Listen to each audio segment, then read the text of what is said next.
ഒരു ചായ.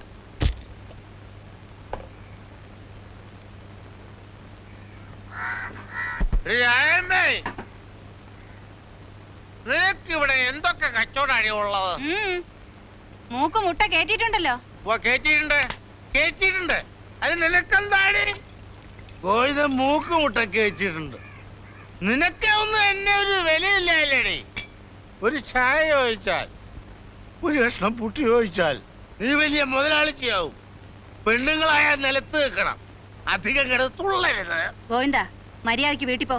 ഇത് രാജമ്മയാണ്. അറിയാം, കണ്ണിനൊരു കുഴപ്പമില്ല. വഴിയിൽ മാറി കള്ളു കുടിച്ചാ വയറ്റി കിടക്കണം. ശരീരം കേടാക്കാണ്ട് നീ നിന്റെ കാര്യം നോക്കി പോടാ. അത് വീട് പേടിപ്പിക്കല്ലേ. ഇത് ബ്രാൻഡി ഷാപ്പോ അതോ ചായക്കടയോ?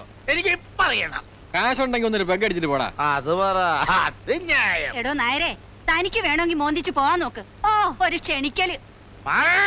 ഗോവിന്ദ, ഞാൻ നല്ല സ്വഭാവത്തിനെ പറയുന്നേ. കോടേന്ന് ഇറങ്ങി പോടാ. അങ്ങനെ അങ്ങ് പോകാനല്ലേ ഞാൻ വന്നത്. അത് വീട് വേണ്ടി വന്നാൽ നിന്റെ കൂടെ കടന്നിട്ടേ ഞാൻ പോവും. എടോ പൊട്ടി. എടാ, നിന്നെ കയ്യും കാലും ഞാൻ വെട്ടും. ഇറങ്ങി പോടാ അവിടുന്ന്. പോടാ.